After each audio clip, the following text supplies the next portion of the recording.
Radio Rahim with Amanda Serrano, once again taking the stage on a big card. You've done so much in female boxing, and yet it's still like the Jake Pauls and whatnot that are the main event on a big pay-per-view like this.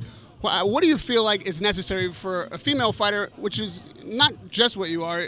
You're really at the top of the field to get a pay-per-view event the likes of this. I appreciate that. Thank you so much. But just because Jake Paul is the main event, he's not the main attraction, and I'm going to make sure that I steal the spotlight from him that night and entice people to enjoy female boxing and to understand that we're here, that women can fight, and that we're going to continue to put on shows and showcase that we're deserving of this opportunity.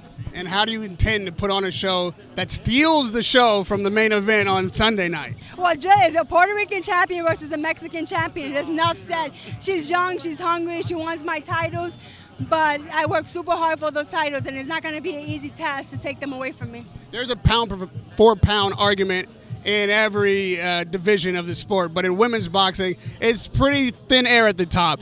And what makes you feel like you are pound-for-pound number one in women's boxing? Well, to me, it really doesn't matter where I'm at as long as I'm putting spotlight on female boxing. But I think I bring excitement. I bring knockouts. I bring boxing skills. I bring everything. I have a great chin as well. So I just think I bring excitement and knockout power. Are you looking to pursue a profile outside of the ring? Like, someone like Jake Paul is obviously not a career boxer, but his star power is what's brought him here tonight. What can you do to level up your star power and bring the whole women's boxing sport to another level? I don't understand. I'm going to have to sit down and speak to Jake Paul and ask him how can I do that. That's not what I do. I'm a boxer. I've been boxing since I was 18 years old, and I've been for so many years, and boxing is all I know. I've dedicated, sacrificed my whole life to the sport of boxing, so I'm not used to something outside of it. You've won so many titles in so many divisions. What is it now that you fight for? What motivates you as a goal in the sport? I fight for the sport of women boxing. I always say if it's not for me, it's for the future girls coming into the sport. And my motivation is to have young girls have role models to look up, someone to look up to and say, wow, I want to be just like her, or I want to be even better than her. And that's definitely my motivation to continue to open doors and become undisputed champion, yes, and that's one of them. It would be hard to say for anybody that you're not in your prime. You just had a really long prime. So if it's for the next generation and you become undisputed, how will you know when it's enough in the ring for you? Well, definitely when I become undisputed champion, that's going to definitely put the mark and say, like, okay, what we're going to do now, and then I definitely would like to fight with Katie Taylor, undisputed champion versus undisputed champion, and then from there we'll see what's next.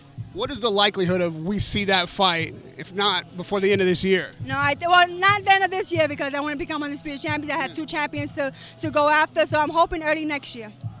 Have you had any conversations along those lines? I mean, boxing is set up sometimes 2 or 3 fights ahead. Everybody knows that's the super fight. No, definitely. Like I said, early next year, once Eddie Hearn's on board with me becoming undisputed champion. And lastly, talk to me about your matchup, the way you match up with Katie Taylor. Oh, it's gonna be a great fight. Champion versus champion. I think it's just a great matchup, and you're gonna get to see who's the best pound for pound.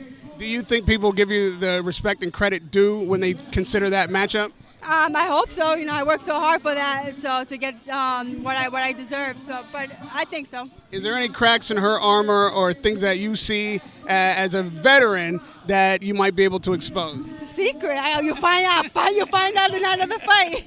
Well, on Sunday night we will find out yet again what Amanda Serrano is made of. Good luck Sunday night. Radio Rahim with Amanda Serrano.